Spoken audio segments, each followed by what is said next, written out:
Hi guys, and welcome back to my channel. Welcome back to the Mentorship Corner. My name is Sibiano Mtandazo. If you are joining us for the first time, click the subscribe button down below to join the Mentorship Corner family, and then click the notification bell so that you'll be notified every time we upload new content. To our Mentorship Corner family, welcome back guys. Welcome to another video where we will learn and grow together. Remember, the Mentorship Corner aims to educate, empower, and to always have a lasting impact in your life and the lives of your loved ones.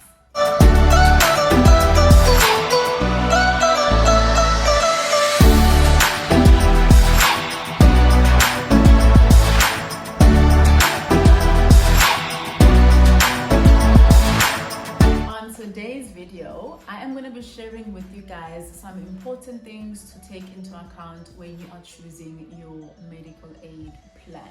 So this goes for you as well as your family. So the notes that you're going to take down, make sure that you tick all the boxes for you and as well as your family. Before we start, let's just first discuss what is a medical aid. So a medical aid is basically, it's almost like get insurance, if you can call it that, but it's insurance for yourself, for your body, to ensure that you are in good health, and that when you are not in good health, there is facilities available to you for you to be able to basically get healed and get attended to, so that you get better, right? So a medical aid is an insurance, medical insurance, where you pay a monthly premium each month, so that if there's a medical emergency, you will be able to be attended to, and you will be able to get the service that you would prefer for yourself as well as your loved ones. So before I continue, this information can apply to other countries, but it's very specific to South Africa because I'm South African, so that's the information that I have. Like, I have information around medical aids in South Africa, right?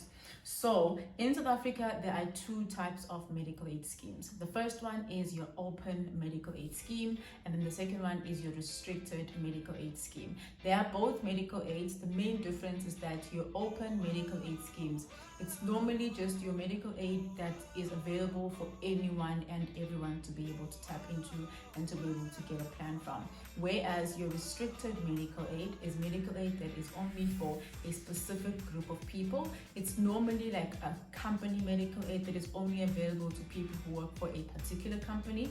And with that said, the employer normally contributes a certain percentage towards that medical aid. Some of the open plan medical aid schemes, the employer also contributes depending on your contract, but it's normally the restricted ones where it's just a company medical aid where your employer will make a contribution of a certain percentage towards your medical aid, and then you will pay the balance. However, if you leave the company, then you will not be covered using that same medical aid scheme because you are not in the company anymore. Hence the restricted medical aid term. When you are choosing a medical aid, this is one of the things that are very, very, very important for you to consider. There are 5 different types of plans that medical aids come with. The first one is your traditional medical aid. Second one is your new generation medical aid with savings. The third one is your in-hospital only medical aid plan. The fourth one is your in-hospital with day-to-day savings. And then the last one is your network provider medical aid. So I'm going to run through each one of them and explain what makes each, so that you can understand why there's 5 and what is the difference between all 5 of them. Just know that even though there's 5, some of them may be interlinked, which is like normal. Okay, so don't be alarmed. The first one is your traditional medical aid. Your traditional medical aid is your comprehensive medical aid that pays almost everything and everything. But the reason why I'm saying almost everything is because for certain like major hospital procedures, they may pay a certain percentage. However, if they do pay a certain percentage and they don't pay the full amount, they will pay a very generous percentage, maybe like 80% or like 90-something%. Then you as the member would have to pay the balance. However, it is a comprehensive cover, which means they generally pay for all your doctor's visits, all of your specialist visits, and basically the works. The second one is your medical aid with savings. This one is basically a combination of your traditional medical aid. However, it comes with a savings vault, so to say, attached to it. So with this one, it will cover everything, like how your traditional medical aid works, but it will also have savings attached to it, where you can tap into for your day-to-day medical aid needs, especially like over-the-counter medical aid, not medical aid, medication, as well as unexpected, maybe specialist visits or doctor's visits if you have used your benefit for the year. And then the third one is your in-hospital only medical aid plan. These are basically hospital plans. Hospital plans will only cover you for hospitalization. So if you do anything that needs medical assistance or medical financing that is not regarded as a in-hospital benefit, they will not pay for it. So if you're not in hospital sick and it's not a hospital procedure, they will not pay for it. They will only pay if it's something that is done in the hospital and the treatment is done in the hospital, right? The fourth one is your in-hospital with day-to-day savings. This one works similar as a hospital plan. However, you do get your day-to-day savings, which you can use for your over-the-counter medication. Sometimes they do allow you to use it for doctor's visits, and sometimes they do allow you to use it for certain specialist visits. It depends on the type of plan that you choose. The last one is your network provider medical aid scheme. A network provider medical aid scheme is those medical aid schemes that will only pay out if you go to a network provider or their preferred provider. This means that they have a group of doctors that they work with. They will have a group of dentists that they work with. They will have a group of optometrists that they work with. And if you go to anyone that is not within the group of preferred professionals, they will not cover. Sometimes they may cover, but they will cover only a small percentage, and you would have to cover a bulk amount of the services that were rendered for you, basically preparing for the service fees. So for network providers, if you are sick, you have to go to a network provider hospital. If you need to see a doctor, you need to go to a network provider doctor. And in most cases, they require authorization before you go to see maybe like a specialist or before you go and be hospitalized for certain procedures. So those are the 5 types of medical aid plans that you need to be aware of before you decide on which medical aid is going to work for you and your family. To run through them just once again, you've got your traditional medical aid, you've got your medical aid with savings, you've got your in-hospital only medical aid, you've got your in-hospital with day-to-day savings medical aid plan, and then the last one is your network provider medical aid scheme. Another important thing to consider when you are choosing a medical aid is that you need to consider what are your medical aid needs, not medical aid, what are your medical needs, and basically what would you need your medical aid to cover for. So when you're doing this, you need to consider things like, are your teeth fine? Do you need something that's going to cover bulk of your dental problems? Are your eyes fine? Or do you need something that's going to cover bulk of your optical or vision problems? Are you a sickly person or not? Because that also determines whether you should get a traditional medical aid or if you should just get a hospital plan, right? So those are very, very, very important, because it's going to help to just direct your vision and basically direct your decision, not vision, your decision towards which medical aid you're going to choose. I've written down here a couple of things that you need to consider when you are having a look at your medical needs to see which medical aid you're going to choose from. First up, we've got your dental needs. You need to discover and basically understand if you need medical aid to cover most of your dental needs. So if you're someone who's got really, really like weak teeth and you need to see a dentist every once in a while, then definitely add this under your medical aid cover and ensure that the medical aid covers bulk of the amount so that you don't have to pay a lot of amount out of your pocket. However, if you're someone who just sees a dentist every once in a while, when they need to clean their teeth and maybe once every 2 years or 3 years, if one of their teeth is chipped, then this honestly is not a necessity for you. So weigh your options and then decide if this is something you need to consider when you're getting medical aid. Moving on to the second medical aid need would be your optical. So are you someone who wears glasses or contact lenses on a permanent basis?